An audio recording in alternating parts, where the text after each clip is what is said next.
같아. 우리 앞뒤 옆으로 술에 취한 사람은 술 기운으로 살고, 마약에 취한 사람은 마약 기운으로 사는데, 우리 예수님에 취한 사람은 예수님 기운으로 사시기를 우리 앞뒤 옆으로 한번 인사 한번 해주십시오.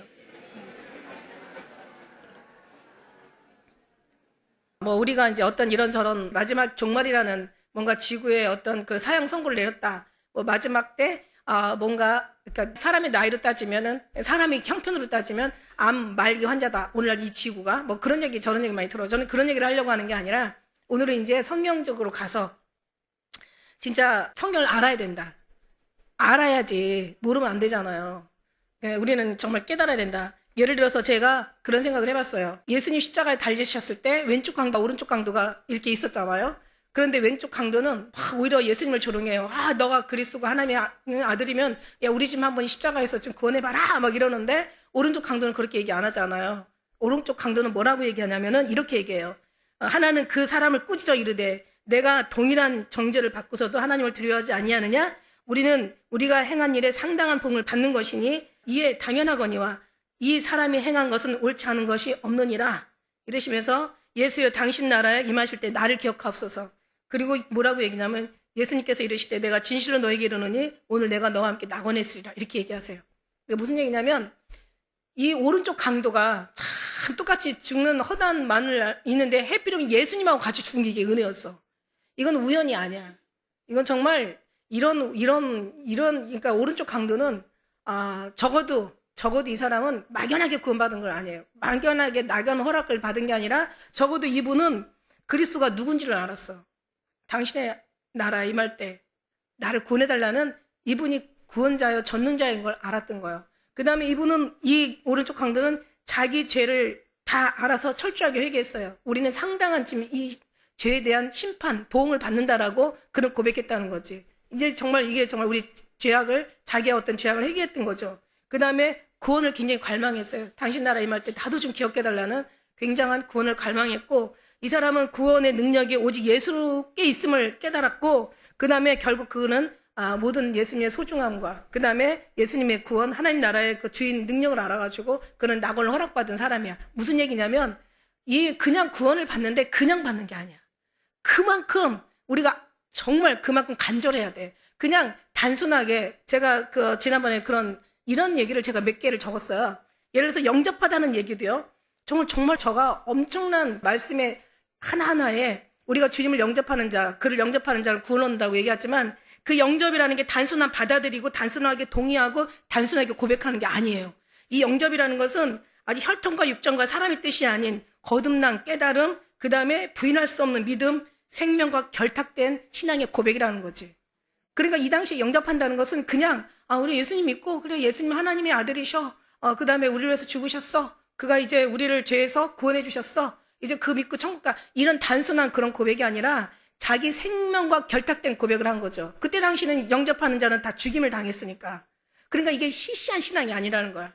우리도 엄청난 뜨거운 신앙, 우리가 대표진 신앙이 우리가 뜨겁게 대표가는 신앙이 아니라 주님으로부터 부음받는 신앙이잖아. 하나님의 사랑과 뜨거운 열정과 하나님의 충만하신 성령의 은혜와 하나님께서 우리에게 부어주시는 구원의 어떤 그런 축복들이 하늘 천국에 있는 천성에 있는 모든 하나님의 역사들이 우리 심령 가운데 부어지고 있잖아요. 지금 이게 우리가 부어질 수 있는 우리가 어떻게 한다고 되는 게 아니잖아. 저는요 이 지식과 어떤 영적 복음을 저는 혼자 생각을 해봤어요. 그러니까 말하자면 이현숙에 대해서 여러분이 자세히 막 알아. 이 사람은 뭐를 먹고 뭘 좋아하고 언제 자고 언제 일어나고 취미는 뭐고 이 사람 특기는 뭐고 이 사람은 자주 먹는 건 뭐고 이 사람은 어디를 가고 이런 거를 연구하는 게 아니라 그냥 관계야. 관계, 나와의 관계. 무슨 얘기인지 알죠? 성경은 연구해가지고 되는 게 아니라 예수님과의 관계야. 이거는 우리는 이거잖아. 이게 여기서 진실이 나오고 이게 본질이 나오고 이게 하나님이 기뻐하는 거고 이게 제가 그랬죠. 지식은 다 이렇게 깔아놓은 어떤 퍼져 있는 가지와 같고 차려놓은 음식상과 같아. 그래갖고 다 눈에 보여. 내가 보려고 마음 먹고 알으려고 마음 먹으면 나도 만들 수도 있고 다 내가 할 수가 있어.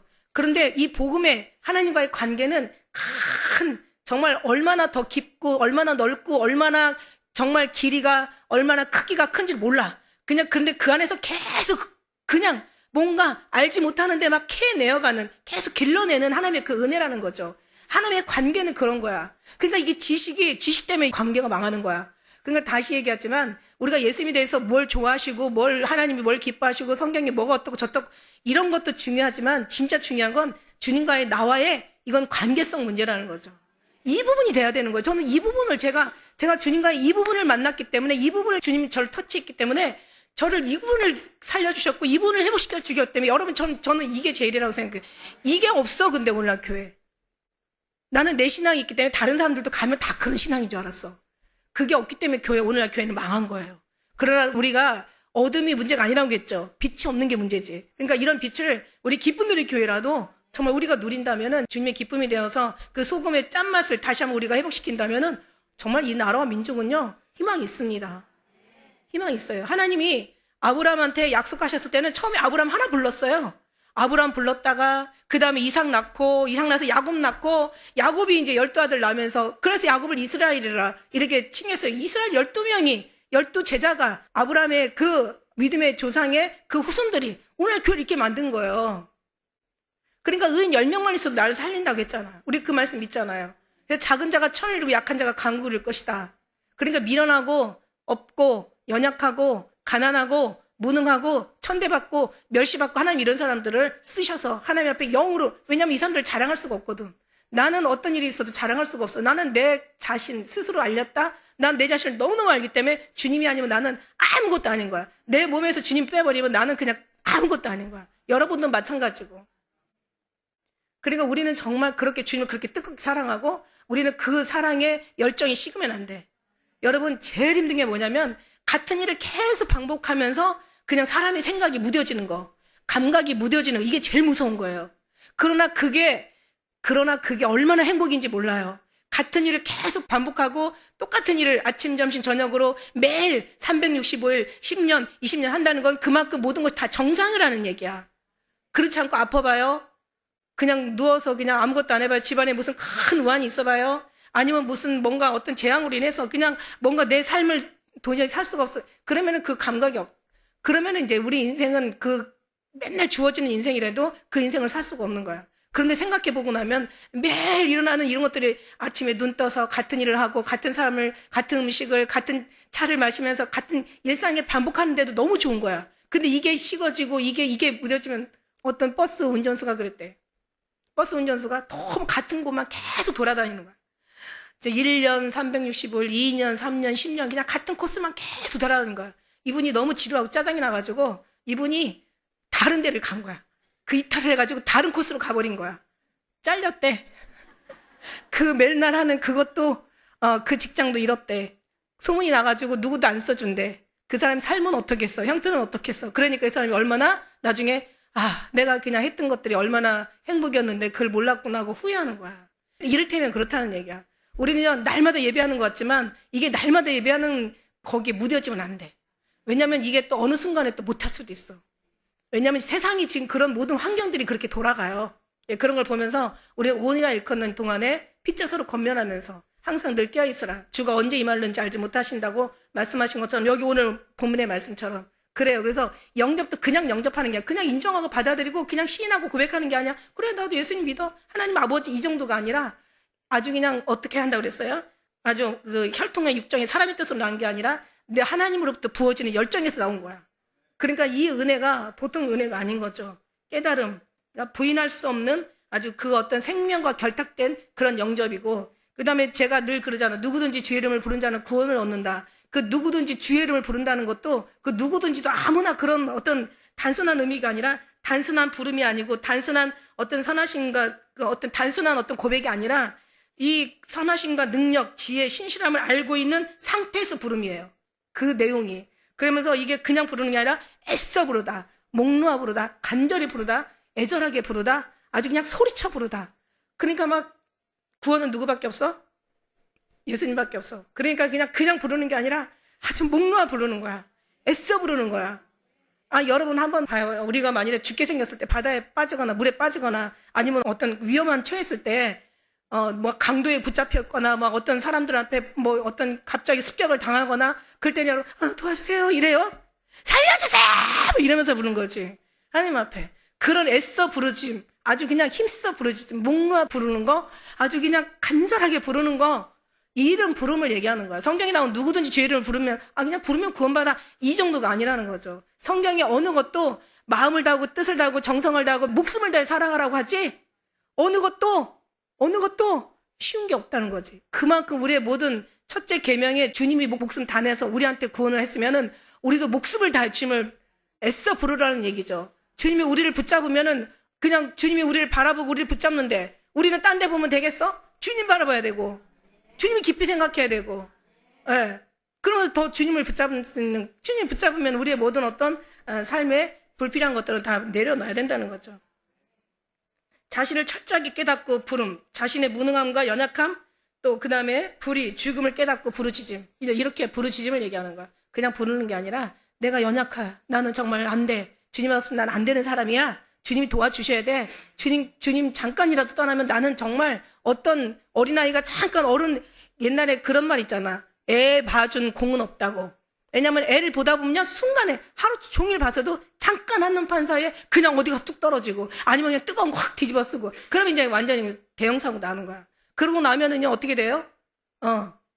그러니까 그 순간에 주님이 우리를 떠나서는 아무것도 할 수 없어. 그래서 오죽하면 주님이 내가 너희 우편에 그늘이 되고 그 다음에 너의 눈동자처럼 지키고, 주님께서 우리를 내가 물 가운데를 지나든 불 가운데를 지나든 그 불꽃이 너를 사르지 못할 것이고 물깔이 너를 침몰하지 못할 것이요. 주님께서 이렇게 우리를 지키시고 보호하신다는 거지. 그러면 우리는 그냥 부르는 게 아니라, 그냥 영접하는 게 아니라, 그냥 믿는 게 아니라, 그냥 고백하는 게 아니라 우리는 정말 그만큼 주님 앞에 목숨을 다하고 뜻을 다하고 정성을 다하고 지혜를 다하고 믿음을 다하고 사랑하라는 그 말이 결국 우리가 주님 앞에 드려야 될 그런 우리의 모습인지 믿습니다. 믿음이라는 것도 마찬가지. 믿음이 체험적 믿음, 경험적 믿음, 알다, 깨닫다, 분명히 알다, 확실하게 알다, 믿음, 은혜, 질. 그러니까 결국은 그냥 그 믿음이야. 믿음으로 믿음에 이르게 하는 그 믿음은 그냥 대충 믿는 믿음이 아니에요. 그냥 믿으니까 이게 아니에요. 관계적 믿음이야. 관계에서 나오는 경험과 체험과 하나님의 은혜의 믿음. 그 다음에 새로운 피조물이라고 하죠. 피조물. 이건 뭐냐면 변하지 않는 상태의 그런 고백은 아무 의미가 없어. 보라 이전 것은 지나갔으니 새 것이 되었도다. 새로운 피조물이라고 얘기하는데 이거는 그냥 어떤 변화되지 않는 어떤 그런 상태에서는 어떤 것도 의미가 없는 거예요. 자, 이거는 새롭다는 건 제가 세 자를 얘기했잖아요. 이거는 땅에 있는 용어에는 하나도 거기 섞여 있지 않다고. 다 하늘에, 천국에, 하나님에 관련된, 영적인 거. 이게 다 하나님의 어떤 말씀에 의한, 그러니까 죽었다 살아나는 거예요. 다시 한번 얘기하면 죽었다 살아나는 거. 새 노래로, 하늘의 노래야. 새 찬양으로, 새 마음, 하나님이 부어주시는 마음이야. 새 영, 하나님의 영이야. 이전 것은 지나갔으니 새 것이 되었다. 하나님의 거듭남을 얘기하는 거예요. 그러니까 그만큼 우리가 확 변화되는 거야. 이 변화되는 건 뭐예요? 우리는 없고 구속한 주님만 우리에게 있는 거야. 이거 정말 이거 너무, 그러니까 우리는 없어요. 우리는 이제 이미 어떻게 됐어? 우리는 예수와 함께 죽었잖아. 갈라디아 2장 10절. 우리가 산 것은 그리스도 말미암아 사는 것이요. 내가 십자가 못 박혀 죽었나니 그런즉 이제 내가 산 것 아니요 내 안에 계신 예수 그리스도께 사신 것이라. 내가 육체 가운데 사는 것은 나를 사랑하사 나를 위해 자기 몸을 버리신 하나님의 아들을 믿는 믿음으로 사는 거예요. 우리 믿음은 없어요. 주님이 부어주시는 거야. 그러니까 우리가 더 어떻게 해야 돼? 내가 열심히 하는 게 아니라 열심히 주님을 붙잡아야 되는 거야. 이것이 핵심이지. 여기에 다른 뭐가 필요해? 그거는 잘못된 분수물이 들어가는 거고 독이 들어가는 거야. 그냥 우리는 너무 순수한 그 믿음으로 가면 되는 거라고요. 그러면서 이런 피조물이라는 건 영적 상태, 거듭나고 변화된 상태, 죽었다 다시 살아난 상태, 예수의 상태. 우리가 그 이성적 변화, 인간적 변화가 아니라 하나님 심령에서 다시 태어나는 거야. 하나님의 마음에서 다시 거듭나 태어나는 거야. 예수 그리스도로 다시 한번 우리가 태어나는 거야. 주님의 사랑과 그 심정으로, 그의 가슴으로, 그의 생명으로 다시 태어나는 거야. 이게 바로 새로운 피조물이라는 거야. 거듭남이라고도 얘기할 수가 있는 거예요. 그렇다고 죽었다 살아나라는 그런 죽어버리면 무슨 의미가 있겠어요? 하나님 우리가 주님과 늘 동행하는 삶이 죽은 자의 삶이다. 그런 사람은 더 이상 죽으려고 애쓸 필요도 없다. 주님 말씀하셨잖아요. 이런 얘기를 누가 해주냐고. 이거 누가 해줘 이런 얘기. 우리 신앙은 죽는 거야. 죽는 거. 죽었다 다시 살아나는 거야. 그럼 죽었다 살아나라는 의미가 뭐예요? 주님과 동행하라는 얘기야. 그럼 주님과 동행하는 사람, 죽었다 살아나는 큰 목적, 의미가 핵심이 뭐냐면 주님과 동행하는 거라고. 주님과 동행하는 사람은 죽었다 살아난 사람이야. 그럼 죽었다 살아난 사람, 동행하는 사람은 더 이상 죽으려고 애쓸 필요가 없어. 그냥 그 상태로 계속 살면 되는 거야. 이게 바로 새로운 거듭남. 이게 하나님의 은혜예요. 그 다음에 또 있어요. 너희가 분명히 보여 알게 되나니, 하나님의 신성과 능력을 분명히 보여 알게 되나니. 이 분명히 보여 알게 된다는 것도 그냥 대충 바라보다가 의미가 아니야. 단순한 그런 의미가 아니야. 그냥 바라보다 이런 뜻이 아니에요. 이건 어떤 의미가 있냐면 단순히 보는 의미가 아니라 확실하게 보다, 분명하게 이해하다, 인지하다, 완전히 보다, 깨닫다, 이런 의미가 있어. 위에서 보다, 내려다보다, 위에서 내려다, 위에서 보다, 내려다보다, 높은 곳에서 집중해서 보다, 이런 거예요. 눈으로 보다, 마음으로 보다, 어떤 그런 경험으로 보다, 이런 보다야. 그러니까 보통 이런 모든 말씀에는 이런 의미가 다 있다라는 걸 알고 성경을 읽으시라고. 단순한 게 없어. 굉장히 깊어. 너무 깊어. 생명이 거기 들어가 있어. 거기 영혼의, 하늘의 천국에 그 영의 흐름이 거기 들어가 있는 거야. 너무너무 좋아. 이런 은혜로 우리가 살아가지 축복하고. 구하라 주실 것이요, 찾으라 찾을 것, 두드려야 열 것이라는, 찾으라는 얘기도 그냥 찾는 게 아니야. 구하라는 것, 즉 얘기했잖아. 구하라는 얘기는 뭐예요? 구하라는 얘기는 그냥 구하는 거야. 뭘 구해? 막연하게 구하게 돼요. 그런데 막연하게 구하는데 우리가 구하다 보니까, 살다 보니까, 인생 살다 보면 알게 돼. 일러주지 않아도, 가르쳐주지 않아도 살다 보면 인생 알게 돼. 어떤 게 중요하다는 것을 알고 나면 늦었어. 100년도 못 살면서 1000년을 살 것처럼. 어디서 많이 들은 얘기죠. 그러니까 100년도 못 살면서 1000년을 살 것처럼. 그런데 진짜 1000년을 살 수 있는 그 은혜를 우리는 깨달은 거야. 그걸 보니까 야, 이걸 구해야지. 이걸 주시는 분이 누구예요? 예수 그리스도. 주님을 구하는 거야. 그리고 이제 찾아야 돼. 자, 주님을 이제는 뭐를 구해야 될지 알았어? 그 다음에 이제 우리가 구하고 다니다 보면 이제 찾아야 되잖아. 찾는다는 의미도 그냥 찾는 게 아니라 뭐라고 나왔냐면요. 단순히 찾는다는 것이 아니라 찾을 때까지 찾는 거야. 발견할 때까지 찾는 거야. 얻을 때까지 우리가 계속 찾는 거야. 그래서 결국 내 거를 만들어서 그 목숨을 다해, 정성을 다해, 아까 얘기한 것처럼 정말 그렇게 다해서 찾아야 되는 거야. 찾아서 그 다음에 이제 누려야죠. 그 사랑에 빠져야 되죠. 그 사랑의 관계 속에 들어가야 되죠. 그 사랑으로 우리가 인생을 살아야 되죠. 사랑의 그 삶 속에서 우리는 그냥 그 사랑에 완전히 그냥 녹아지면 돼. 그 다음부터는요, 정말 그 구레네 시몬이, 옛날에는 이제 그 6월절이면 예루살렘에 사람들이 다 모였잖아. 디아스포라. 도망갔던 사람들이, 피난 갔던 사람들이, 예루살렘이 너무 살기 힘들었잖아요. 로마의 그 속박 속에서 엄청나게 힘들었으니까 많은 사람이 다 이제 각자 뭐 아프리카로, 어디 유럽으로 사도 바울이 그냥 찾아다니면서 복음을 전했지만은 다 흩어졌단 말이지. 흩어진 그 속에서 그 사람들이 항상 언제 오냐면 6월절 예루살렘에 항상 명절이면 왔단 말이야. 근데 하필이면 그날 예수님이 이제 십자가에 달리는 날이네. 그 명절날. 그러고 나서 이제 십자가 지고 골고다 올라가시는데 보니까 구레네 사람 시몬을 데려다가 십자가 지라고 해. 십자가 지는데 보니까 억지로 졌다 그랬거든요. 거기 분명히 억지로 십자가를 지는 거야. 근데 지고 가다 보니까 그분이 누구예요? 여러분, 만나면요 와요. 이게 참 신기한 게 예수님을 옆에 두고도 몰라보는 왼쪽 강도가 신기한 거지. 원래 예수님의, 그러니까 이게 참, 이게 사람으로 힘이 안 나온다는, 이거는 정말 하나님의 택함이라는 게 여기서 나오는 거야. 오른쪽 강도는 알아봐요. 아까 구레네 시몬은, 그분은 이제 예루살렘에 2월절 올라왔잖아요. 믿음의 사람이잖아. 왔는데 보니까 실없는데 억지로 짓다 보니까 느끼는 거야. 정말 이번에 왠지 그 사랑의 오른쪽 강도가 느꼈던 그 주님의 신비함과 그의 뜨거운 사랑과 그의 말할 수 없는 어떤 그런 뭔가 오묘한, 뭔가 나를 그냥 아주 그냥 녹여가지고 그냥 나를 그냥 끝없이 행복하게 하실 것 같은 뭔가 이 안에서 또 다른 어떤 뭔가가 막연하지만 그러나 이제 10년 가운데 어마어마한 정말 행복이, 영광이, 축복이 정말 이루 말할 수 없는 그런 뭔가를 느끼는 거야. 왜? 그리고 구레네 시몬이 어떻게 됐어요? 사도행전에서 보면은 그가 구레네 시몬은 원래 구스인이거든요. 아프리카를 전도하는 그런 그 역사의 기록이 있잖아. 그러니까 오른쪽 강도도, 그러니까 예수님을 보고도 모르는 게 이게 이상한 거야. 유다 같은 놈은 더 신기한 거죠. 그죠? 이게 정말 어떻게 예수님을 보는 순간, 아니 우리가 정말 이게 영의 눈이 열리고 귀가 열리고 이제 이게 마음으로 뜨거워 깨달아야 되는데 우리 이제 이런 사람들 모였잖아요. 예수님을 보는 순간 그냥 느껴. 그분이 생명이라는 것을, 그분이 영원한 축복이라는 것을, 그분이 말할 수 없는 그 샬롬의 왕, 평강의 왕이잖아요. 말할 수 없는 어떤 나를 뭔가 내 영혼에 세상에서 얻지 못하고 사람에게서 얻지 못하고 죽었다 다시 깨어나서 1000번을 죽어도 깨닫지 못하는 어떤 그런 뭔가를 내가 받을 수 있는 그런 기운을 느끼는 거야.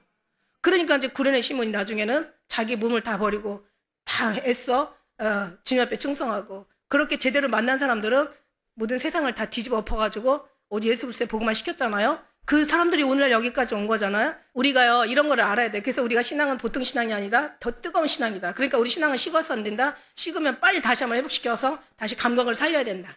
그래서 다시 한번 첫사랑을 회복하고 주님의 그 뜨거운 열정과 주님이 우리를 사랑했던 그 믿음이 다시 한번 잊을만 하면 다시 한번 회복되어지고, 잊을만 하면 회복되어지면서 우리는 그렇게 사는 거야. 그렇게 가는 거야. 그렇게 우리는 같이 함께 가자. 일어나서 함께 가자. 그래서 무화과나무 비유를 배우라. 이제 무화과나무 비유는 우리가 알다시피 제가 3가지로 제가 얘기한 바 있어요. 무화과나무는 첫째는 이스라엘 독립을 얘기하는 거죠. 무화과나무는 무화과나무 비유를 배우라. 그 가지가 연화해지고 잎사귀를 내면 여름이 가까운 줄 아는. 여름이라는 게 무슨 뜻인지 알아요? 여름이라는 게 헬라어로 종말이라는 뜻이에요. 그러니까 이스라엘 사람들은 여름이라는 단어가 생각나면 종말이라는 생각이 나는 거야. 종말을 얘기해요. 여름은 종말이야. 여름이 가까운 줄 아나니 이와 같이 너희도 이 모든 일을 보거든 인자가 가까이 곧 문 앞에 이른 줄 알라. 알잖아요. 2000년 동안 떠돌아다니던 나라 없이, 심지어는 유대인이라는 게 치욕적이었죠. 왜냐하면 유대인이라는 이름만 들으면은 우리가 알다시피 많은 사람들 앞에 그야말로 공공의 적이 되고 그냥 아주 미움의 대상이 되고, 유대인이라는 얘기를 하는 순간부터 핍박은 시작되고 인생은 완전히 더 이상 희망이 없고 절망 가운데 들어가는 거예요. 그만큼 유대인들을 싫어했잖아요. 그렇게 많이 유럽에 가보면은 엄청난 곳곳에 그 유대인들이 학살당하고 죽임당하고 뭐 이런 것들이 많은 박물관 같은 데도 그런 게 전시돼 있다고 전 들었어요. 그만큼 많은 처참한 그런 끔찍한 학대 속에서 2000년을 살다 보면은, 여러분 2000년 나라 없으면요 그 나라는 진짜 찾기 어려워요. 근데 하나님의 정말 은혜로 오늘 말씀이, 그러니까 사람들은 그러는 거야. 자, 무화과나무 비유를 배워. 그러면 무화과나무는 결국 이스라엘을 상징하는 나무인데, 그러면은 자, 무화과나무가 다시 회복이 된다는 게 말이 되냐? 그래서 학자들끼리 굉장히 많은 어떤 전쟁을 치렀다는 거지. 이스라엘은 회복되지 않는다. 말도 안 된다. 2000년 넘는 나라가 어떻게 유대인이 생겨날 수 있냐. 다시 한번 이 나라는 회복되지 않는다. 그냥 끝이다라고 해서 하는 사람하고, 아니다. 하나님은 약속을 지키시는 하나님이고 하나님께서 말씀하시는 건 반드시 이루어진다 해가지고 믿음의 사람들과 그렇지 못한 인간적인 생각을 가진 사람들, 하나님의 생각을 가진 사람들이 많이 다퉜죠. 그런데 어김없이 말씀 따라서 이스라엘은 우리가 어떤 경로로 독립한 거 알잖아요. 그죠? 독립을 했어요.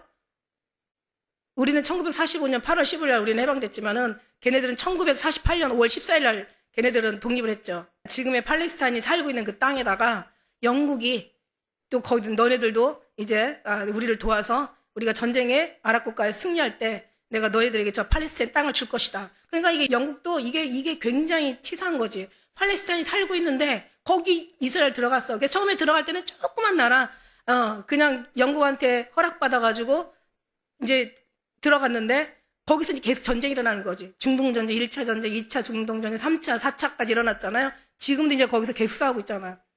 원래는 그 땅이 누구 땅이었어요? 원래는 가나안 팔레스타인들이었었어요. 팔레스타인이 블레셋이야, 블레셋. 블레셋 사람들이 살았던 거야. 그죠? 근데 거기에 이제 하나님이 아브라함한테 약속하셨잖아. 이제 그 땅으로 들어가라. 하나님 적과 꿀이 흐르는 그런 땅으로 들어가라. 내가 준다고 그래서 들어가서. 그래서 거기서도 계속 전쟁이 일어났잖아. 그 영국도 마찬가지. 영국이 그 땅을 허락하면서 결국 이스라엘 들어갔잖아. 우리 역사에서 알잖아요. 들어가가지고 계속 전쟁이 일어나면서 조그마한 게 지금은 엄청난. 그래가지고 지금 현재 팔레스타인 가자지구하고 서한지구로 나눠버렸어 지금. 그래서 거기서 지금 주인 노릇하고 있는 거야. 그러니까 이 사람들은 계속 꼴보기 싫고, 이 사람들은 원래 우리 땅이 하나님 허락한 땅이야. 아니야, 이건 우리 조상 때부터 있던 땅이야. 그리고 계속 싸우는 거야 지금. 지금도 계속 싸우고 있는 거야. 그런데 독립을 했단 말이죠. 근데 여기 뭐라고 나와 있냐면, 내가 진실로 너희가 이르니 이 세대가 지나기 전에 이 일이 다 이루리라. 천지는 없어지겠으나 내 마음은 없어지지 않는데. 그게 무슨 얘기냐면, 우리는 한 세대를 60년으로 봐요. 한갑이라는 그런 나이가 있잖아. 한 세대를 60년으로 보는데 여기는 희년이라는 게 있어. 77, 49, 50년째 들어가면 희년이에요. 여기서 한 세대가 50년이라는 거죠. 그러니까 1948년에 독립을 했어. 그럼 한 세대가 지나기 전에 하나님께서 모든 걸 다 이루어 버리신다고 하니까 48년에다가 50을 더하면 몇이야? 1998년. 그래서 다미 선교가 1998년 예수님 오신다고 했던 거예요. 그러니까 이렇게 날짜를 딱 맞췄지만 그러나 하나님은 그날을 감할 수도 있고, 그죠? 하나님이 우리의 어떤 계산이 틀리서, 그러니까 1998년도에 오신다는데 하나님께서 어떻게 하실지는 모르는 거죠. 그러니까 지금 이미 우리가 보는 사람들은 보면은 하나님의 어떤 시계가 조금은 이제 초과됐다. 하나님의 기한에서 좀 더 참으시는가 보다. 지금 마지막 때가 이제 그렇게 됐다라고 하지만 어쨌든 간에 무화과나무 이렇게 하나님의 약속대로, 그러니까 하나님은 뭐든지 회복하신다. 하나님이 약속하시면은 진짜 이것처럼 세상의 모든 것이 다 불가능을 안고 있지만 이것처럼 불가능을 안고 있는 사건은 없었어. 그런데 하나님은 그 불가능을 가능케 하신, 이거보다 얼마나 더 큰 불가능을 가능케 하실 일이 세상에 있겠어요? 2000년 동안 없던 나라가 다시 한번 생겨버렸으니, 하나님의 약속이 이루어졌으니 이거야말로 이보다 더 큰 불가능을 가능케 한 일이 나는 볼 때는 없을 것 같아. 물론 하나님 그냥 천지를 다 요동하게 하신 것도 다 물론 다 가능하지만 우리 인간의 눈에 어떤 상식으로 볼 때는 진짜 말도 안 되는 일을 주님께서 하셨다면 우리 일들은 아주 아무것도 아닌 작은 일이야. 하나님은 불가능을 가능케 하신 하나님이시다. 믿으시면 돼요. 그래갖고 무화과나무는 그렇게 해서 주님의 약속대로 이루어졌다는 거죠. 근데 지금은 이제 그 시간이 지났다는 거지, 초과했다는 거지. 그러니까 언제 오실지 몰라. 지금은 덤으로 사는 거야. 덤으로 사는 거야. 그러니까 정신을 차리고 그 어느 때보다도 마지막 끝자락에 있는 우리는 더 정신을 바짝 차리고 그리고 살아야 된다는 얘기예요. 그 다음에 무화과나무 두 번째 무화과나무는, 무화과는요, 이스라엘은 우리가 알다시피 4월에서 11월까지가 건기고 11월에서 4월까지가 우기예요. 그러니까 어느 나라보다도 물을 잘 저장해서 먹는 나라가 이스라엘이야. 왜 이스라엘은 물을 저장해서 먹냐면 거기는 사막이잖아요. 물이 많지 않잖아요. 그러니까는 물을 이렇게 받아가지고 그리고 그 해를 지내는 건데, 예레미야가 뭐라고 했어요? 네가 나를 사랑하지 않고 나를 섬기지 않고 네가 나를 하나님의 율례와 법대와 하나님의 명령을 지키지 않으면 너희 물웅덩이는 터진 웅덩이가 될 거라고 얘기하잖아. 하나님이 터트려버리면 아무것도 아닌 거예요. 그러니까 그때는 하는데, 그러면 4월 때부터 11월 달까지 이제는 이 건기 때는 뭐를 먹고 사냐? 그때는 과일나무가 이렇게 많다는 거죠. 무화과나무, 종려나무, 포도나무, 석류나무. 그래서 왜 그 이스라엘의 왜 우리가 아가서에 보면 있잖아. 너의 성리와 하나님의 여러 가지 이런저런 많은 주님의 열매 있는 나무들이 많아요. 그때 이제 무화과나무인데, 근데 무화과나무는 무화과나무 열매는 테나 파겟으로 이렇게 둘 이름이 있는데, 뭐냐면 파겟이라는 것은 무화과나무가 첫 번째 열리는 첫 열매야.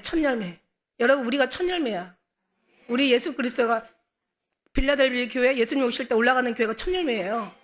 근데 이제 이 첫 열매인데 파겟이라는 그 단어를 가지고 있는데, 이 첫 열매가 열리는 거야. 그러니까 첫 열매가 열리면은 그 첫 열매를 따주는 거야. 따주고 나면 거기에서 테에나라는 열매가, 어떤 나무가 한 번 열리고 끝나지. 어떻게 테에나라는 한 번 따준 그 자리에서 3-4번이 열리는 나무가 열매가 어딨냐고. 무화과가 이렇게 신기한 나무예요. 무화과가 이렇게 신기하다니까. 그 테에나가, 그러니까 예수님께서 종려주일날 예루살렘 올라갔다가 올라가시면서 보니까 열매를 먹으려고 하는데 열매가 없는 거야. 그러니까 입만 무성하고 열매가 없으니까 예수님 저주하시잖아요. 갔다가 내려가 보니까는 무화과나무가 완전 빼짝 말라버린 거야. 그러니까 제자들이 이거 이렇게 됐냐? 어떻게 이렇게 될 수가 있지? 그러니까 네가 다시는 열매 맺지 못하리라. 왜냐하면 파괴가 없으면 테나가 열리질 않아. 근데 그때는 아직 때가 안 됐다고 얘기했거든요. 그래서 첫째 열매는요, 정말 때가 안 될 때, 아직 무성한 여름이 아닌데 일찍 첫 열매를 맺는 거예요. 그러니까 그 파괴에서 열매가 없으니까 테나가 맺을 수 없는 거야. 그러니까 너는 영원히 열매를 맺을 수가 없는 나무가 되는 거지. 그러니까는 하나님이 저주해버리신 거죠. 그러니까 자, 보니까 우리는 어떻냐면은, 자, 이거는 정말 이거는 정말 제가 주님 앞에 받은 말이에요. 받은 말씀이에요. 이거는 어떤 주석에도 없고 어디에도 없어. 저는 이거를 제가 어느 날 이 이스라엘의 회복을 대해서 무화과나무 비유는 누구든지 다 설명해요. 어떤 목사든지 이거는 다 무화과나무 비유는 이스라엘의 회복으로 다 설명해요. 어떤 학자든 이건 주석에도 다 나와 있어. 근데 문제는 뭐냐면, 이거는 아는데 나는 이걸 다 이미 했고 들었고 난 이걸 다 정말 학습해서 난 이걸 다 이미 내가 알고 있는데, 아침에 일어났는데 주님이 무화과나무 비유를 배우라 또 이러시는 거야. 희한하다. 무화과나무 비유를 내가 알고 있는데 잘못하는 게 있나? 뭐지? 그러고 났는데 저녁 때쯤 되니까 책이 하나가 배달이 왔어. 우리 권영문 목사님이 저한테 보낸 거예요. 너무 신기했어요. 그래서 보냈는데 보니까 거기가 무화과나무 비유를 배우라 이렇게 나와 있어.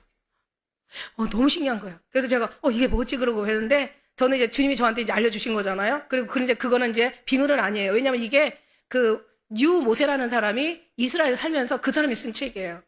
근데 그 사람이 쓴 책인데 뭐라고 나왔냐면 파기 테에나가 나왔는데 그 파기라는 것이 첫 열매고 아직 때가 아직 안 된 제일 먼저 열리는 첫 열매인데 얘가 따지면 거기서 얘가 따고 나면 거기서 세네 변이 이렇게 열린다는 거죠. 근데 제가 아는 건 뭐냐면 저 그걸 보면서 제가 하나님이 딱 깨달은 게 뭐냐면 첫 열매가 들려 올라가고 그 다음에 이삭적인 구원이 일어나는 거야. 그러니까 뭐냐면 우리가 들려 올라가면은 이미 숨은 것이 다 드러나고 감춘 것이 다 알려진 거예요. 이미 하나님의 기적과 이적이 이제는 숨길 수 없이 나타나는 거예요. 그러면은 들려 올라간다는 거 이게 엄청난 기적이잖아요.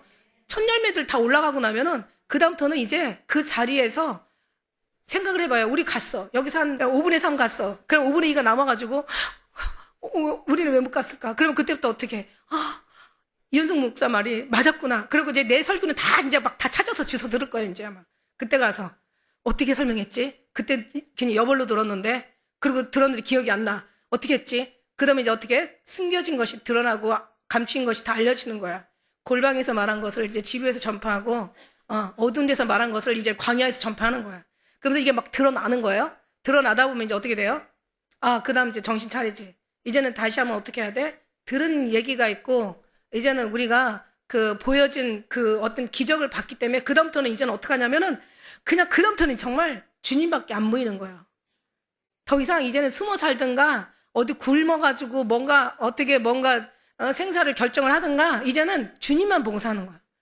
왜 그때 가서 보냐고. 지금 이렇게 기회 있을 때 우리가 지금 열심히 하면 되지. 그죠? 근데 이게 그때 가서 감각이 일어나면 안 된다니까. 지금 감각이 일어나야 된다니까. 할렐루야. 이래야 되는 거예요. 그래서 감각이 일어나서 진짜 언제가 될지 몰라. 너무 가까이 왔어요. 여기까지 2000년대도 예수님 오신다고 했는데 지금은 2024년도야. 지금 이제는 모든 지금 전 세계 지금 환경이 지금 끝이라는 걸 알려주고 있는 거야 지금. 그러니까 언제 오실지는 몰라도 우리는 항상 오늘 저녁에 오실 것처럼 맞이할 수 있는 준비가 되어야 돼. 그 감각을 잃어버리는 게 무서운 거야. 감각을 잃어버리는 게. 아니 그런데 중요한 거 보니까 10처녀가 있는데 다 졸며 잤다고 했어. 근데 한 사람은 등불을 준비하고 자고 등불과 기름을 준비하고 자고 한 사람은 등불만 준비하고 기름을 준비하지 않았어. 그러니까 과연 기름이 뭘까? 이것도 제가 얘기해 줬잖아요. 기름이라는 것은 메시아 그리스도가 기름 부음 받은 자야. 기름 부음 받은 자. 그러니까 메시아가 기름 부음이 받은 자고 똑같은 얘기야. 헬라어로 그리스도, 히브리어로 메시아 같은 얘기야. 기름 부음 받은 자. 그러니까 옛날에는 선지자나 제사장이나 왕한테 기름을 부었단 말이에요. 그러니까 여러분이 왕 같은 제사장이요, 거룩한 나라의 백성이요, 그 택한 족속이요, 소유된 백성, 이게 진짜 하나님 앞에 왕 같은 제사장이에요. 여러분 제사장이라는 거야. 왕 같은 왕도 되고 제사장도 되고 선지자도 되고. 그러니까 그 세 분들한테 기름 부었잖아 옛날에. 그러니까 예수님이 기름 부은 자. 그러니까 주님하고 함께하는 게 이미 기름을 안고 사는 거예요. 주님이 없는 게 기름이 없는 떨어진 거고. 그러면 어디 가서 사야 돼? 기름 부은 받은 자한테 가서 사야지. 그 예수님밖에 없는 거야. 성경은 어디를 해석해도 답 하나야. 누가 그러더라. 답이 2개면 답답하다고. 답은 1개여야 된다고. 답답한 사람 되지 마시고. 그러니까 그거예요. 그게 이제 무화과 나무 비유를 배우라. 그 다음에 또 한 가지, 세 번째. 전 또 세 번째 배웠잖아요. 무화과 나무 비유를 배우라. 이거는 이제 어디에도 없었던 거야. 무화과가 옛날에는 우리를 보기 어려웠었어요. 근데 몇 년 전부터 우리가 무화과를 보게 돼요. 무화과를 탁 가르는 순간, 무화과라는 것은 꽃이 없다라는 뜻이거든요. 무화과를 탁 가르는 순간 그 안에 빨갛게 꽃을 봤어요. 무화과 꽃은 안에 있구나. 우리가 많은 걸 알수록 담겨두고 숨겨두고 꼭 감추어두고 그냥 주님 안에서 주님이 통해서 일할 수 있는 겸손하라는 의미를 봤어요. 정말 우리는 아까 얘기한 대로 성경의 어느 한 단어를 통해서 여러분에게 말씀드렸어요. 이건 시시한 신앙이 아니에요.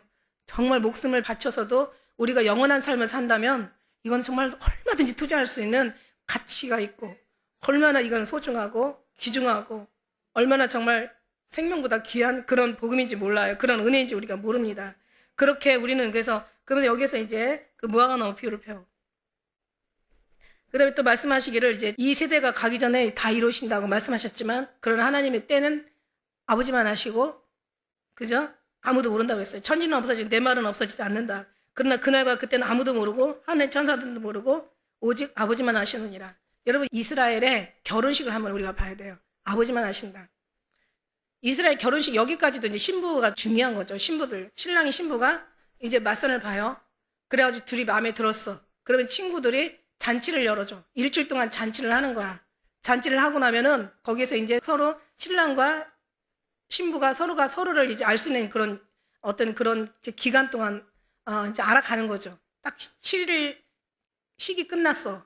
끝나고 나면은 이제 마지막에 신랑이 신부한테 잔을 줘요. 그러니까 우리도 그러잖아요. 우리도 다 받아 마셔라. 이것은 너를 위하여 우리 죄를 사하시기 위해서 흘리는 바 나의 피, 언약의 피라고 다 받아 마시라고 얘기하잖아요.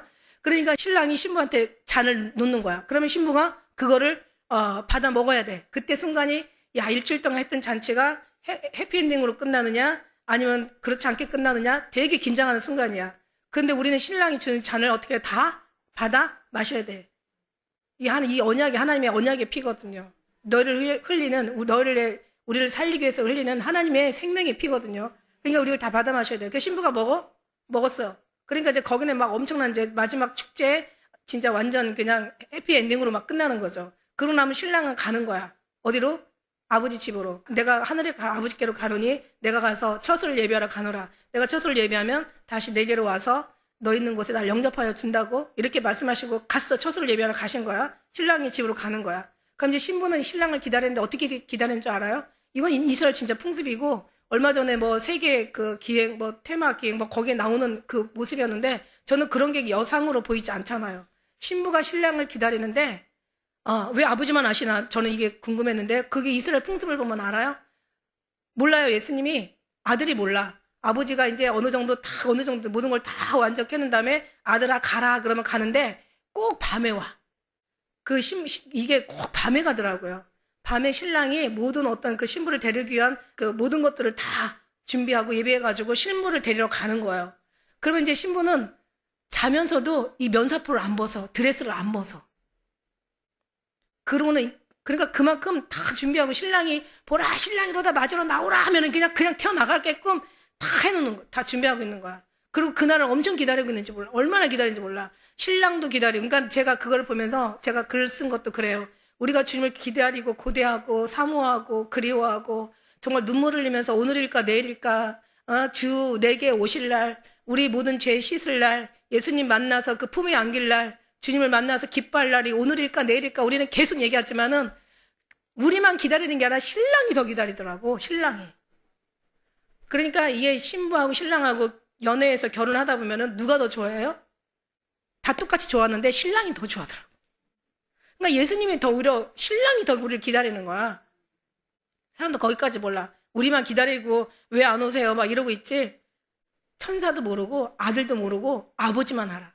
아버지가 가라 이러면 이제 그때서 이제 아들은 가게 되고 그 말씀에 순종해서 그러면 이제 처소를 예비해놓고 이제 신부를 데리고 와서 가는데 신부의 모습이 그때까지 신랑을 맞이할 때까지 계속 신랑을 섬길 수 있는 그런 모든 것들을 이제 신부 수업을 하는 거예요.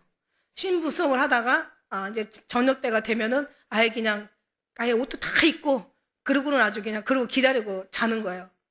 우리 그 정도는 아니잖아. 그 정도는 아닌데 마음이라도 그렇게 깨어 있어야 돼. 그러니까 열처녀가 다 졸며 잤어. 그렇다고 안 잘 수는 없어요. 그런데 준비하고 자느냐 준비하지 않고 자느냐. 신랑과 함께 그런 사랑으로 완전히 그 열정에 우리가 완전히 녹아져서 그 사랑을 그리워하며 그 사랑을 보고 싶어하며 그 사랑을 간절히 기다리며 그냥 오직 그 사랑만 생각하는 거야. 진짜 사랑은 잊을 수가 없는 거야. 그 사랑은 그냥 항상 생각나는 거야. 여러분 생각해 보세요. 우리가 이제 이제 결혼하기 전에는 뭐 그냥 좋아서 결혼하고 아주 그냥 눈에서 번개 튀고 아주 전기 흐르고 하니까 결혼하잖아. 근데 이제 한 1년 지나고 나면 이제는 애 낳고 나면 그때는 그냥 이거는 막 서로 아무 감각이 없어. 참 불행한 거야. 그러니까 이 사람들이 계속 이상한 삶을 사는 거야. 불법의 삶을 사는 거야. 왜냐면 마누라는 그냥 가족이 돼버렸네. 형제든 자식이든 그냥 부모든 감각 없는 가족이 돼버렸어. 근데 연인은 연인이어야 되는데 아내가 연인이 안 되고 남편이 그 어떤 그런 연인이 안 되고 하니까 이게 감각이 없어져 버려요. 그러니까 새로운 사람 찾아가는 거야. 감각을 살리거든. 한 10년 지나면은 또 사랑 찾아가는 거야. 그러니까 연예인들이 보통 7년에서 10년을 살더라고. 결혼을 막 3번, 4번씩 하는 게 그 이유더라고요. 보니까 감각이 없는 거야. 그래도 어쨌든 간에 10년은 겨우 찾고 사나 봐. 10년 지나면 못 참아. 그때는 이제 아예 꼴도 보기 싫은 거야. 그냥 왼수 아닌 왼수가 돼가지고 적과의 동침을 하게 되는 거죠. 이거 참 불행한 거예요. 그러니까 사랑할 수 있는 환경들을 계속 찾아. 그런 감각이 식으면 안 된다는 거예요. 이게 슬픔인 거예요. 이게 정말 이게 굉장히 그러나 우리 주님은 그런 주님이 아니시잖아. 보이지 않았잖아. 보이면 아마 주님하고도 우리 이혼할 수도 있는데 주님은 보이지 않고 그냥 우리는 그리워하고 사모하고 사랑하고 기다리고 진짜 오늘일까 내일일까 우리는 학수고대하면서 하지만 우리의 믿음보다도 주님께서 오시려는 그 주님의 어떤 사랑이 더 우리보다 뜨겁다. 그러니까 주님의 사랑이 식지 않은데 우리 사랑이 왜 식어? 여러분요, 이 사랑이 결국 사랑이 모든 걸 다 회복시키거든요. 사랑은 잊지 않는 거야. 잊을 수 없어. 어떻게 잊죠? 뭐를 먹어도 그 사랑이 생각나고 뭐를 봐도 그 사랑이 생각나고 어디를 가도 그 사랑이 생각나고 누워도 눈을 떠도 눈을 감아도 그냥 무엇을 해도 그분이 생각이 나는 게 그 사랑인데 어떻게 그걸 잊을 수가 있어. 근데 우리 예수님하고의 사랑은 충분해. 왜냐면 우리 영혼이 항상 감각이 이게 믿음이 식지만 않는다면 우리는 그 사랑에 완전히 녹아진 그 사랑 그 상태 가지고 사람이니까 육체가 있으니까 세상을 바라보다 보면 감각이 약간 식어질 수도 있고 우리가 잃어버릴 수도 있지만 그럼 다시 회복하면 되는 거예요. 수련회를 통해서 우리가 더 기도와 때로는 안 되겠으면 진짜 금식도 한 번씩 해보든가. 그래서 우리는 그렇게 정말 우리 이스라엘의 결혼 하나님과의 우리 관계의 결혼에 대해서 알아야 되고 우리는 정말 여기 잃어버리면 더 이상 잃어버릴 거 없어. 근데 우리가 이 은혜가 우리가 채워진다면 우리는 더 이상 필요한 것도 없어. 물육신의 것들은 필요하겠지만 그러나 그렇게 내 삶에 어떤 그런 인생의 어떤 뭔가를 바꿔놓고 뭔가 변화시키는 만큼 그렇게 중요한 건 하나도 없어. 있으면 좋고 없으면 많은 거고 잠깐 불편한 거지 없어. 그러나 이 부분에 가서 우리가 제대로 하나님 앞에 안 된다면 우리는 정말 인생 잘못 사는 거야. 그러나 여러분 이 부분에 가서 우리 승리의 삶을 산다면 여러분은 대통령보다도 정말 이 세상의 어떤 부자보다도 어떤 유명한 사람보다도 여러분이 진짜 행복하고 진짜 축복의 사람이라는 것을 정말 알아주시기를 예수님 이름으로 축복합니다. 할렐루야. 내가 또 얘기하면 앞에 거 잊어버려. 여러분 알겠죠? 그러니까 우리가 정말 주님의 사람으로 취해서 술 취한 사람은 술 취한 기운으로 살고 마약에 취한 사람은 마약 기운으로 살고 일에 취한 사람은 일하느라고 그냥 인생 다 허비하고 살고 그 다음에 돈에 그냥 미친 사람은 돈이 우상이 돼가지고 살고 이렇게 살지만 우리는 이것도 저것도 다 물론 필요하지만 그러나 우리는 온전히 예수님 앞에 취하는 다른 것 아니라 첫 우선순위다가 우리 사랑하는 신랑 대신 우리의 영혼을 책임지는 영혼을 축복으로 우리를 바꿔버리는 그 주님으로 사시기를 예수님의 이름으로 축복합니다. 기도하겠습니다.